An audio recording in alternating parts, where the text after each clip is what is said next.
Shalom, selamat sore kepada ibu-ibu, kaum ibu Komisi Pelayanan Perempuan GKP Jemaat Sadang yang berada di rumah. Bersama-sama kita hari ini akan melaksanakan dan mendengarkan renungan firman Tuhan dalam rangka ibadah Komisi Pelayanan Perempuan di hari ini Jumat 1 Oktober 2021. Sebelumnya, mari kita bersama-sama bersatu dalam doa untuk mempersiapkan hati dan pikiran kita mendengarkan firman Tuhan. Kita berdoa. Bapa yang Maha Baik, terima kasih atas kesempatan kali ini Tuhan. Kami mengucap syukur Engkau selalu memberkati dan menyertai kami dalam setiap aktivitas kami. Terlebih lagi kaum perempuan di gerejamu GKP Jemaat Sadang yang sebentar akan bersama-sama mendengarkan sebagian dari firman-Mu. Jadikan kami anak-anak terang yang mau melakukan kebaikan-kebaikan di dalam firman-Mu Tuhan. Ke dalam Kristus Yesus kami telah berdoa dan mengucap syukur. Haleluya. Amin. Baik ibu-ibu, mari kita bersama-sama membuka Alkitab kita yang terambil dari Yohanes 16 ayat 31 sampai dengan 33. Dengan judul pembacaan kita Yohanes 16 ayat 31 sampai ke 33. Yang berbunyi demikian. Jawab Yesus kepada mereka, "Percayakah kamu sekarang? Lihat, saatnya datang, bahkan sudah datang, bahwa kamu dicerai-beraikan masing-masing ke tempatnya sendiri, dan kamu meninggalkan aku seorang diri. Namun aku tidak seorang diri, sebab Bapa menyertai aku. Semuanya itu kukatakan kepadamu, supaya kamu beroleh damai sejahtera dalam aku. Dalam dunia kamu menderita penganiayaan, tetapi kuatkanlah hatimu, aku telah mengalahkan dunia." Sedemikian jauh pembacaan firman kita pada sore hari ini. Yang berbahagia adalah kita yang mendengarkan dan melakukan dalam kehidupan kita sehari-hari. Haleluya. Selamat sore ibu-ibu yang dikasihi Tuhan. Tema renungan kita pada kali ini adalah kuatkan hati, kalahkan pergumulan. Biasanya kita sebagai seorang manusia yang hidup dengan kegiatan, dengan banyak urusan-urusan kita, pekerjaan-pekerjaan kita selalu mempersiapkan diri kita. Apapun itu, sebuah pertandingan kah, permainan, ketika kita akan berangkat ke tempat kerja, ketika kita akan memasak, bila ibu-ibu akan memasak, kita pasti akan melakukan sebuah persiapan. Kita mempersiapkan bumbu-bumbu, mempersiapkan peralatan masak kita, mencuci semuanya sampai bersih untuk sebelumnya kita gunakan. Kita melakukan persiapan.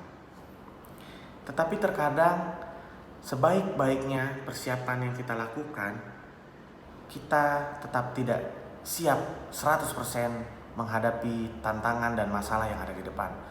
Meskipun kita sudah menyiapkan bila terjadi A, kita punya rencana B untuk preventif. Bila terjadi sesuatu ke arah yang tidak diinginkan seperti ini, pencegahannya kita akan lakukan seperti ini. Tapi tetap saja ketika persoalan itu datang, ketika pergumulan itu datang, kita kadang tidak siap. Kita kadang tidak 100% siap untuk menghadapinya. Penjelasan teks pembacaan Alkitab hari ini merupakan bagian pendek dari rangkaian panjang Yesus yang sedang mempersiapkan para murid menghadapi jalan penderitaan dan kematian yang dialaminya sebentar lagi. Yesus tahu apa yang ada dalam pikiran para muridnya tentang pengharapan akan dirinya, yaitu sebagai Mesias tentunya ibu-ibu, sebagai Mesias yang diharapkan membebaskan bangsa Israel dari penjajahan Romawi. Sehingga ketika Yesus nantinya akan menjalani jalan yang tidak seperti mereka bayangkan, mereka siap dan tahu bahwa itu adalah jalan yang dipilihnya untuk tujuan yang lebih besar dan lebih mulia lagi. Namun, seperti yang kita katakan tadi, ketika Yesus sudah menyiapkan murid-muridnya, Apa yang terjadi dengan murid-murid? Apakah mereka 100% siap? Apakah mereka bisa siap menghadapi kenyataan bahwa Yesus akan ditangkap dan disalibkan? Akan tetapi kita tahu ke depannya, semaksimal apapun Yesus telah mempersiapkan para murid sebelum Yesus ditangkap dan disalib, toh Yesus juga tahu bahwa mereka akan ada masanya dan tidak siap pula untuk menghadapi kenyataan itu. Dan di mana pada akhirnya mereka, seperti dikatakan ayatnya yang ke-32, lihat saatnya datang, bahkan sudah datang, bahwa kamu dicerai-beraikan masing-masing ke tempatnya sendiri, dan kamu meninggalkan aku seorang diri. Bapak Ibu, kita dapat melihat di ayat yang ke-32 bahwa murid-murid dicerai-beraikan ke tempatnya masing-masing, ke tempatnya sendiri, dan meninggalkan Yesus seorang diri. Dari situ kita tahu bahwa Yesus mempersiapkan segalanya. Terutama ketika nanti mereka kecewa, ketika nanti mereka tidak siap dengan kenyataan yang terjadi, ketika mereka tidak mendapatkan apa yang mereka inginkan. Yesus ingin mempersiapkan segalanya. Sebelum penderitaan yang dialami Yesus, dan para murid juga kehilangan Yesus. Jadi sebelum itu datang, Yesus berusaha semaksimal mungkin mempersiapkan segalanya. Dan kita tahu saat Yesus ditangkap, disalib, mati, dan dikuburkan, apa yang dikatakan oleh Yesus di ayat 32 itu benar-benar terjadi, ibu-ibu.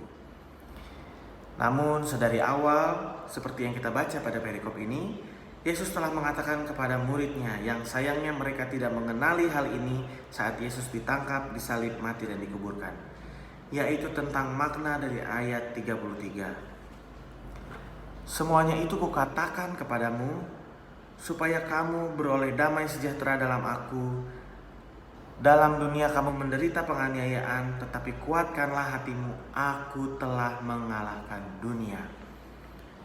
Bagaimana murid-murid tidak ngeh gitu ya, tidak sadar akan kata-kata yang dikatakan Yesus itu, aku telah mengalahkan dunia.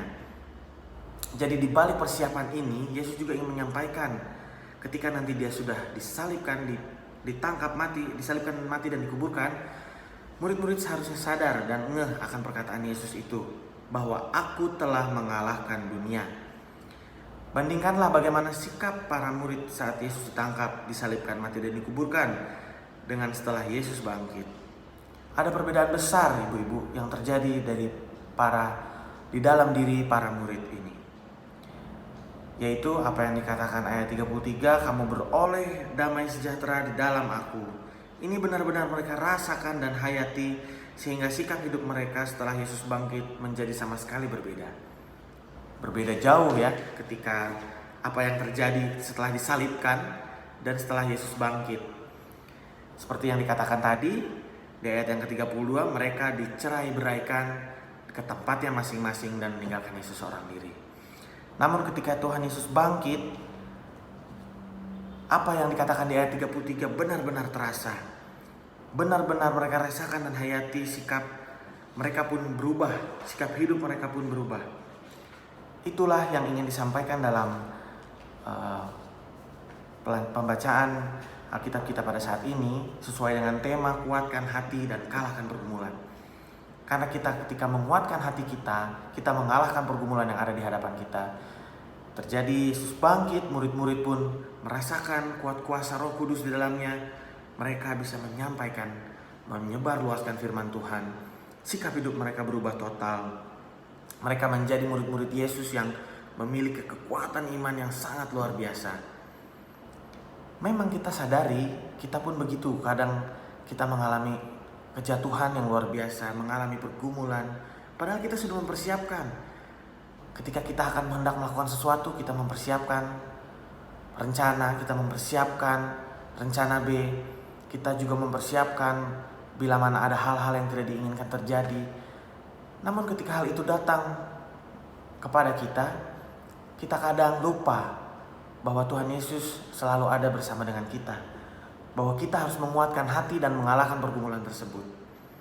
Kita bisa belajar dari sikap para murid ketika Tuhan Yesus bangkit, naik ke sorga.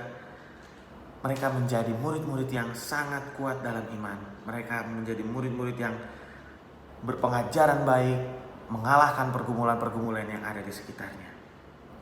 Perlu kita garis bawahi, yang berbeda adalah sikap hidup mereka, bukan tentang penderitaannya yang menjadi tidak ada. Jadi Bapak dan Ibu, penderitaan itu akan tetap selalu ada. Penderitaan itu akan tetap hidup berdampingan bersama dengan kita, akan tetap berjalan seiring sejalan. Di mana kita hidup, ada suka, ada derita di dalamnya. Namun yang berubah adalah sikap hidup para murid-murid. Apakah mereka tiba-tiba menjadi orang yang sangat berkelimpahan, hidup mewah, sukacita dengan hal-hal yang duniawi? Tidak. Mungkin kesusahan dan pergumulan tetap ada di dalam kehidupan mereka, di dalam kehidupan jemaat, di mana mereka melayani. Tapi sikap hidup mereka berubah. Penderitaan sebagai pengikut Yesus tetap saja mereka alami bahkan setelah Yesus bangkit dan naik ke sorga. Tetapi sikap iman mereka yang semakin teguh dan percaya bahwa apa yang telah Yesus lakukan adalah anugerah terbesar bagi hidup mereka. Sehingga mereka menyadari apa yang telah dilakukan Yesus, pengorbanan Yesus di kayu salib, itu menguatkan mereka. Itu yang menjadi motor semangat mereka ketika mereka merasa jatuh, mereka merasa kesulitan, pergumulan, itu penderitaan masih ada. Kita juga harusnya belajar dari murid-murid untuk tetap bisa kuat, untuk tetap mengalahkan pergumulan yang ada. Ketika kita sudah persiapan, gagal, kita pasti kecewa. Tapi di balik kekecewaan itu kita yakin Tuhan Yesus yang tetap memegang kita, yang tetap memberi kekuatan kepada kita. Dan murid-murid mengerti betul apa yang Yesus katakan dalam perikop kita, kuatkanlah hatimu, aku telah mengalahkan dunia. Jadi ibu-ibu, sebagai kaum perempuan, masa-masa sulit seperti ini juga mengajarkan kita untuk semakin bijak dan berhikmat dalam memperkuat kehidupan keluarga. Dengan posisi kita sebagai ibu di rumah, sebagai seorang ibu, sebagai seorang istri di dalam rumah kita, dengan keadaan semakin sulit di tengah keseharian kehidupan keluarga, kita perlu menjadi pribadi yang mengingatkan selalu tentang bagaimana karya Allah di dalam Yesus yang telah mengalahkan dunia itu. Jadi ingatkanlah bahwa Allah telah mengalahkan dunia, bahwa Yesus telah mengalahkan dunia dan Dia akan menyelamatkan kita. Dan kita harus yakin, kita harus menyebarkan keyakinan itu juga ke seisi rumah kita, ke keluarga kita, ke suami kita, ke anak-anak kita. Apa yang dipandang dunia sebagai suatu kekalahan ketika Yesus ditangkap, disalib dan mati, justru dengan cara itu Allah menunjukkan kasih karyanya yang telah mengalahkan dunia dan memberikan damai sejahtera hidup abadi bagi yang percaya kepadanya.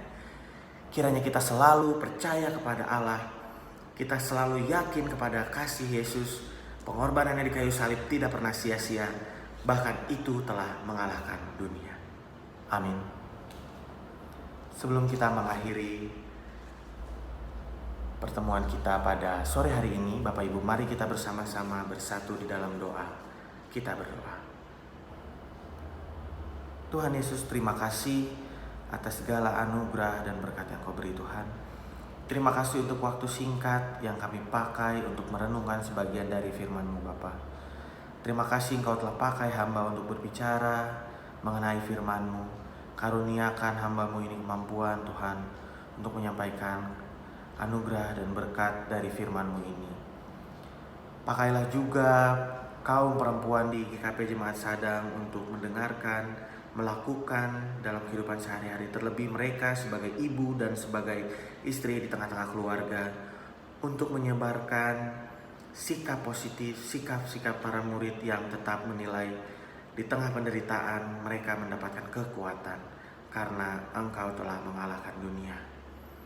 Bapak, terima kasih untuk saat ini kami sebentar akan merenungkan, merefleksikan firman-Mu juga dan melakukannya dalam kehidupan sehari-hari. Engkau yang selalu memberi kekuatan buat kami Bapa. Di dalam tangan pengasihan-Mu Yesus Kristus firman yang hidup, kami telah berdoa dan mengucap syukur. Amin.